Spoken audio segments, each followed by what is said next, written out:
Hello, today we're going to be discussing Chapter 4, Workbook Assignment, and it's also known as your practical applications on the aapc.blackboard website. And we're just going to just go over the operative reports and come up with some of the diagnoses for these reports. We're going to start off with case number 1 in your workbook, which is the same thing as question number 1 in your practical application on aapc.blackboard.com. You're going to code from the post-operative diagnosis, which sometimes is the same as the pre-operative diagnosis.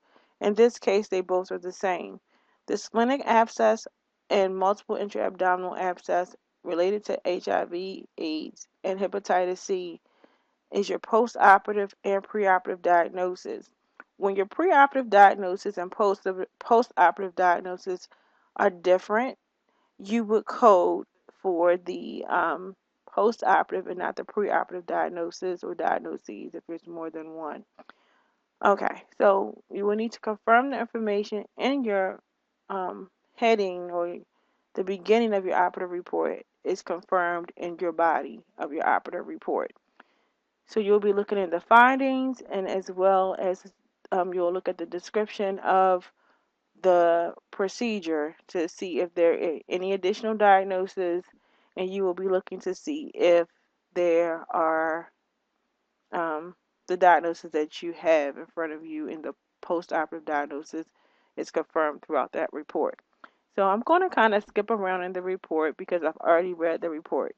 You guys have to read the full report in order to get a good understanding of what's going on during this procedure and to have all the diagnoses that you will need to code this report accurately.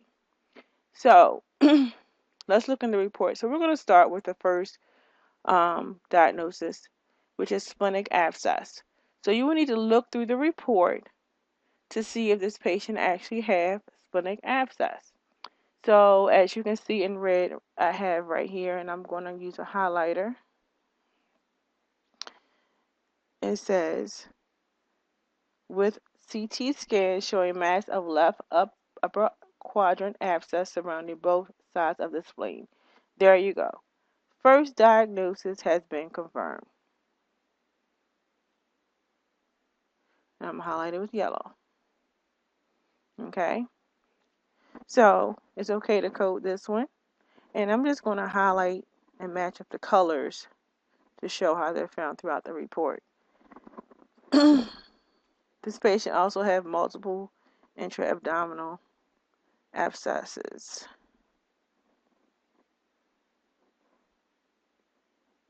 Which I'm going to highlight in blue.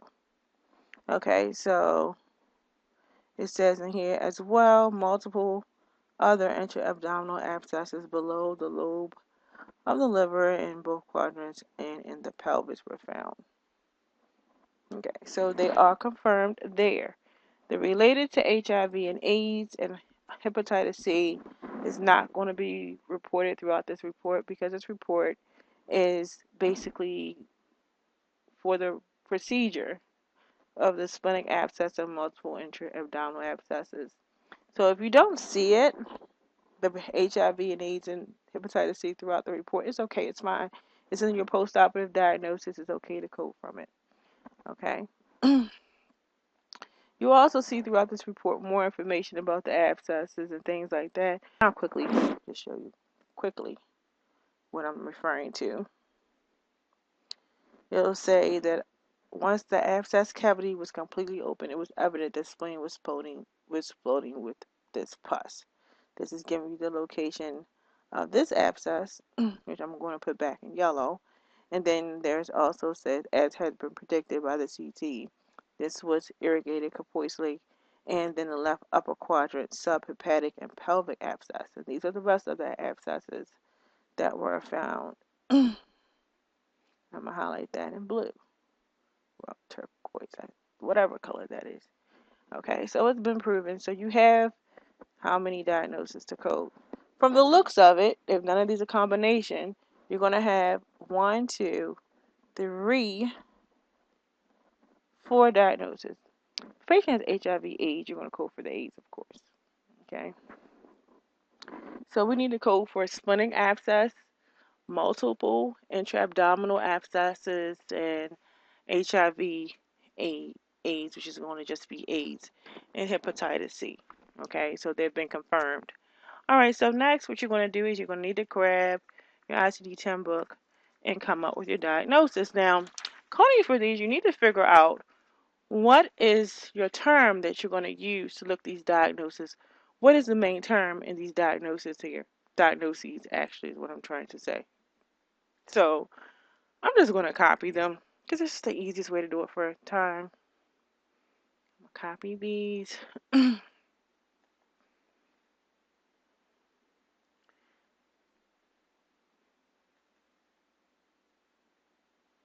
And we're going to put them right here.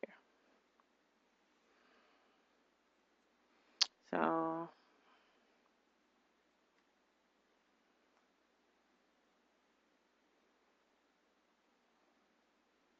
now we're going to have to go over a code rule. Okay. If a patient is admitted or is being treated for an HIV-related condition, the HIV or AIDS condition is going to be coded first. So this AIDS code, because these splenic abscess and multiple intra-abdominal abscesses um, are related to AIDS, the HIV or AIDS code is going to be coded first, and then I would change them around. As a matter of fact, I'm going to go ahead and fix that now. So take the color away so you guys don't need that anymore. We already confirmed it. So your first diagnosis in this case, because of the rule, should be 8. Okay. Now this guideline is found in your ICD-10 book in the guidelines under section. It is I dot C dot 1 dot lowercase a dot the number 2. Now, so you would go to section I, capital C, the number 1, a lowercase a, and 2 is how you would find this. And again, that lowercase a is going to be very important. I always tell students in class that lowercase a is different from a capital A. So this is how you would get to that guideline by following each one of those steps. I, C1, A2. Those are different steps to get to your guideline. All right. And that's the guideline that I was speaking of in reference to AIDS. Anytime a patient has an HIV or AIDS related condition, the AIDS code is going to be coded first. So looking up just the HIV code, you would need to figure out where you would go. If you go in the index to disease and look under AIDS, it'll tell you the code. Currently, I'm not going to give you the code just because you need to do your homework. It will be given to you guys when you complete the practical application. You will see the answer there. Okay, so you look up AIDS and you'll get your answer. I'm not giving out answers. I'm just giving you guys the tools to look this information up on your own. Okay. Then you go to splenic abscess. And splenic abscess, the issue here is the abscess. The location is the spleen. So you would start with the word abscess, okay? This is your issue. This is your problem. This is where you start. And I'm underlining and highlighting. That's your starting point. If it let me highlight, oh. This is your starting point. Okay. And multiple intra-abdominal abscesses, again, for abscess, you would start with abscess. This is the problem. The location is the abdomen, and the complication, disease, disorder is the abscess. Hepatitis C. Well, looking at hepatitis C, it's not too much you can look up. You're not going to look up C, right? So you would just go with hepatitis is where you would start. That's your starting point. You would go to hepatitis and then, of course, C, right? Okay.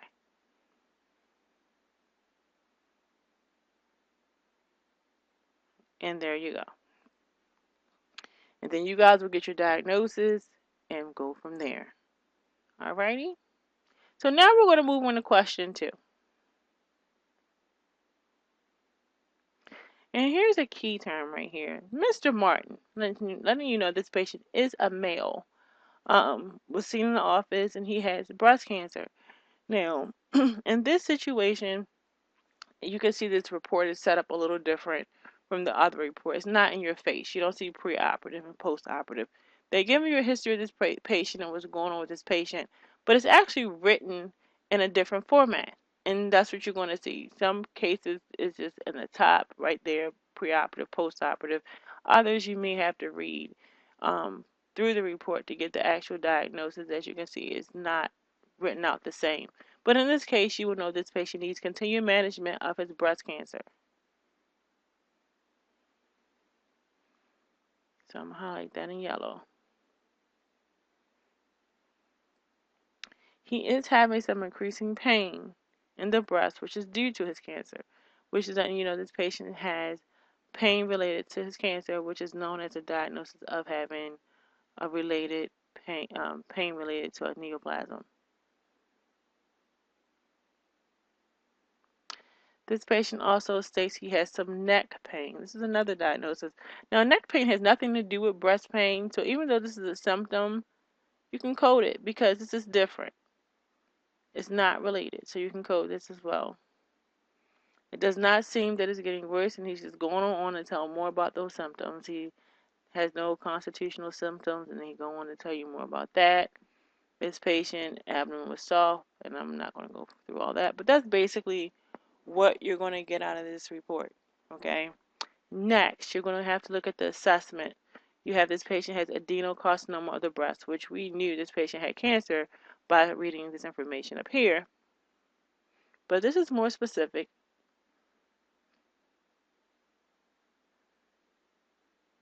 Okay. This patient also has neck pain, which I highlighted in green.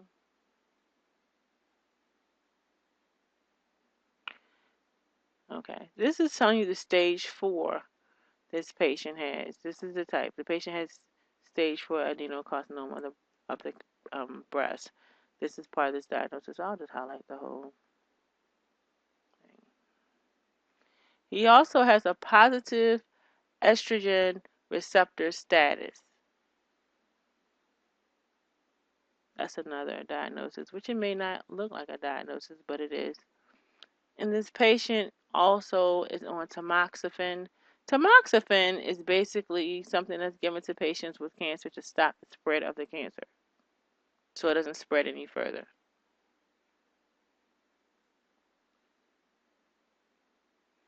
And I'm looking for a color.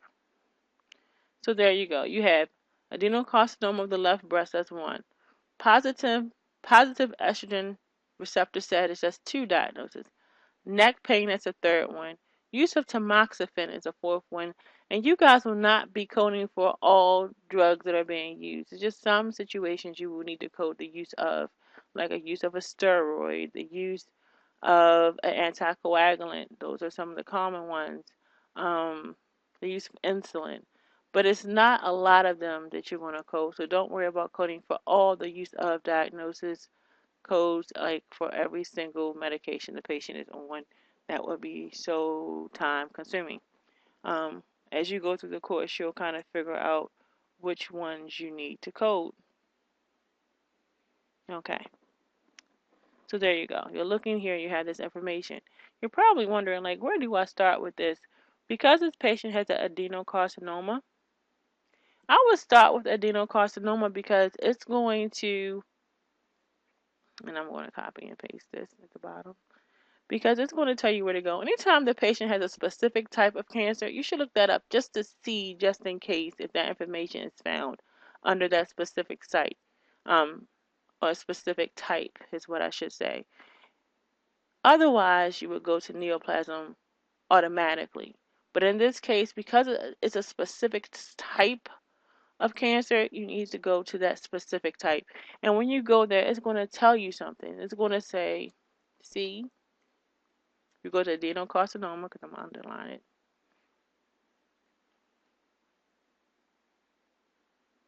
This is where you should start. And it's going to tell you to go see neoplasm. And you know what you're going to do? You're going to go see neoplasm. It's going to say, see neoplasm.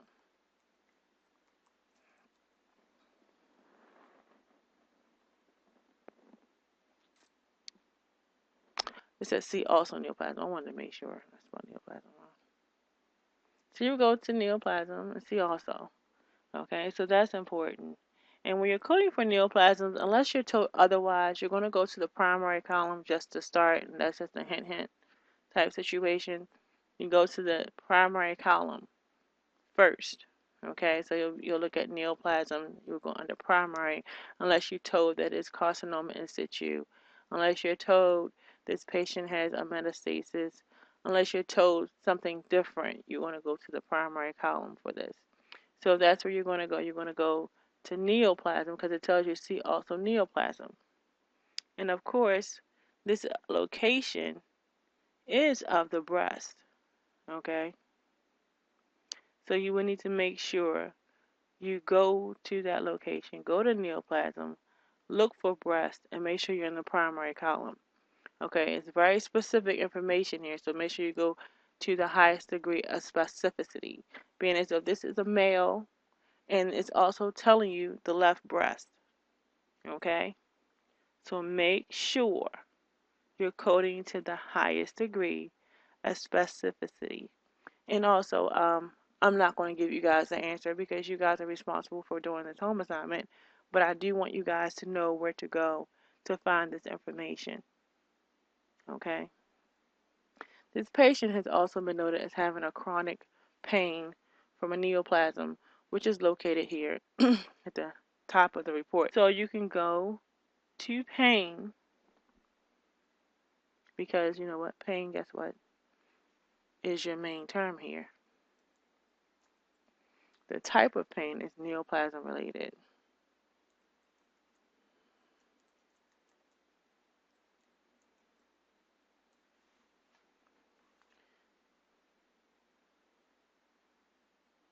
So in this case, you would go to pain in your book, and that's where you would start. So you would go to pain, chronic, neoplasm. Next, you have the positive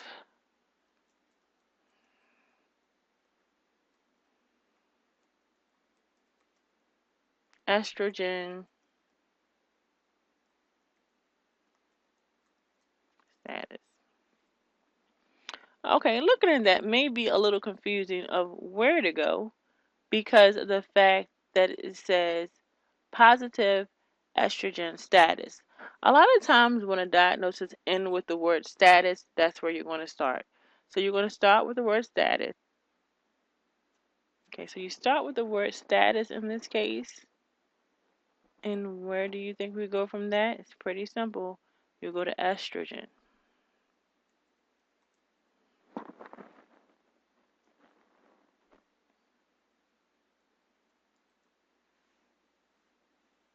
Okay. And then positive. So you're kind of like looking at this diagnosis from right to left.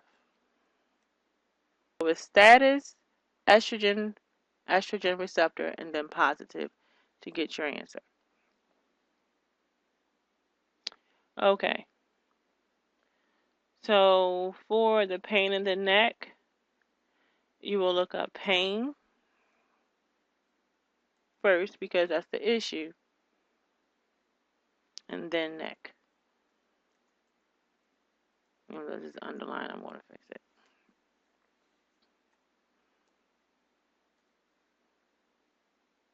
because that's the location. Okay. So far we have 1, 2, 3, 4 diagnoses. Lastly, we need to code for the use of tamoxifen. So for use of tamoxifen, you will look up long-term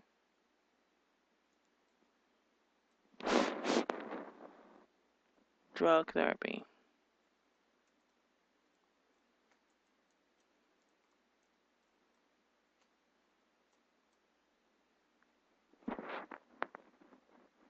Tamoxifen. Okay. So for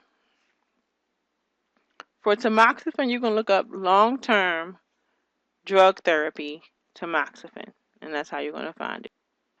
So altogether, for case number 2, you should have 5 diagnoses. All right, let's move on to case number 3.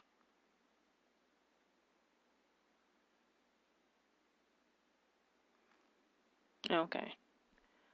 Question number 3, or case 3. This patient basically has a low-grade fever at home. She has some lumps in the abdominal wall, and when she injects her insulin, it does seem to hurt. She stopped 4 of her medications, including Neurontin, Depakote, Lasix, Premarin, and overall she feels quite well. Unfortunately, she has put on 20 pounds since our last visit. Then they go over to examine the patient, blah, blah, blah. And her diagnosis is diabetes mellitus type 1, diabetic neuropathy, and acute sinusitis. Now, they kind of trick you with this one because whenever a patient has a specific type of diabetes, like diabetic neuropathy, and they also have diabetes mellitus, diabetic neuropathy is a manifestation or is neuropathy due to diabetes. So you don't need to code the unspecified version because diabetes mellitus type 1 is basically this patient doesn't have any manifestations, nothing going on with this patient. So the number 1 diagnosis is inclusive of number 2, which is a diabetic neuropathy. So you're going to code for the diabetic neuropathy only, along with the acute sinusitis. Okay? And looking at diabetic neuropathy, where do you think you should start? I want you guys to think about that for a second. Okay. You guys can definitely start with diabetes. Okay, a lot of times when looking up diabetes or diabetes with manifestations, you're going to start with diabetes or diabetic. So when you look up this code, and they're already numbered for me, so I don't have to write them out like I did the other ones, you would do diabetic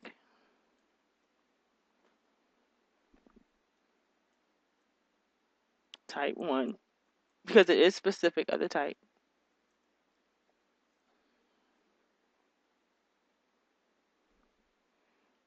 With neuropathy. And this is how you're going to look up a lot of the manifestations or complications that are associated with diabetes. You're going to look up that with whatever that manifestation is. This patient also has acute sinusitis.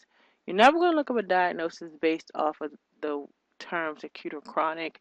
So, of course, you're going to go with sinusitis.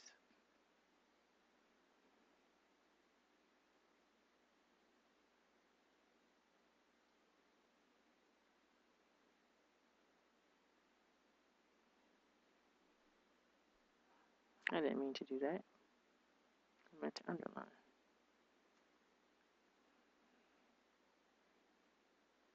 Okay. And there you go. So you will look up sinusitis and then the term acute. Okay. That's number 3. Pretty simple.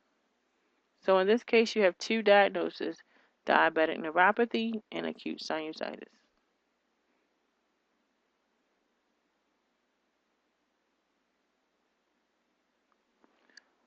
Question number 4.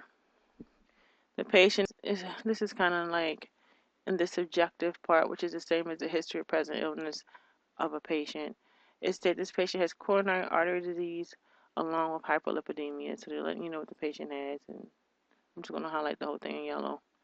And then you go on down here towards the assessment, and you'll see that same information again. CAD with hyperlipidemia, those are only two diagnoses. And when looking up CAD, you guys should know what that stands for. C is for coronary. A is for artery. And then the D is for disease. Anytime you're looking up a diagnosis that ends with the word disease, you can usually start with the word disease, okay, and go from right to left. So you would start with disease, artery, coronary, and you'll find your diagnosis. And then hyperlipidemia, you should know how to find that one. I'm not going to even get into the specifics because I'm sure you guys already know about hyperlipidemia and how to find it. You would just look up hyperlipidemia. All right, question number 5.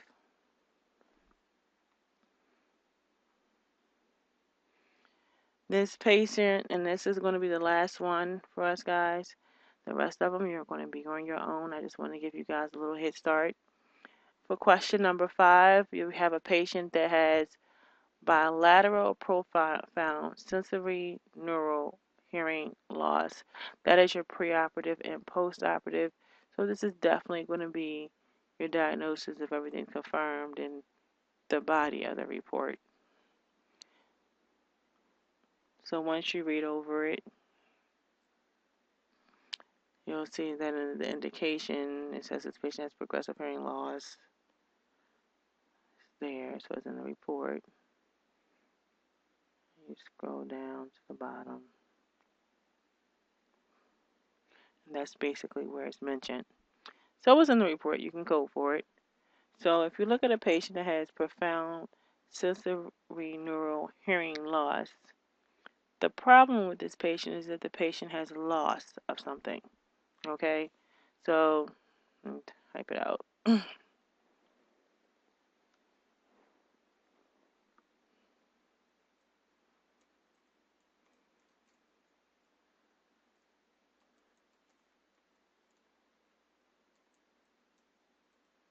So you would start with the term loss just because this is the problem with the patient hearing, is they lost their hearing. Okay, so that's the issue in this case, is the loss of hearing. Okay, so if you look loss of hearing, it'll say see also deafness. So whenever you see something that see also, a lot of times you're going to get a more specific diagnosis because it's going to tell you to see also.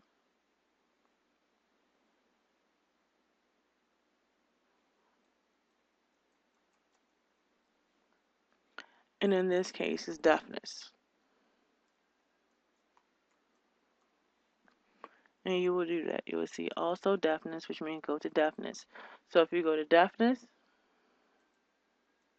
in your book, in your ICD-10 book, then sensorineural,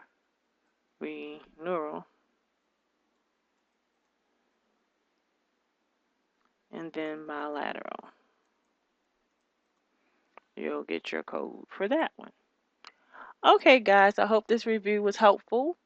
If you have any more questions or concerns, please shoot me an email. You guys know what my email is. It's charris@learnmedicalcoding.com. Please allow me to give you guys a response within 24 to 48 hours at least. I get a lot of emails. Sometimes it may take 72 hours. I try not to go over the 48-hour time frame, but it happens because I get so many emails sometimes.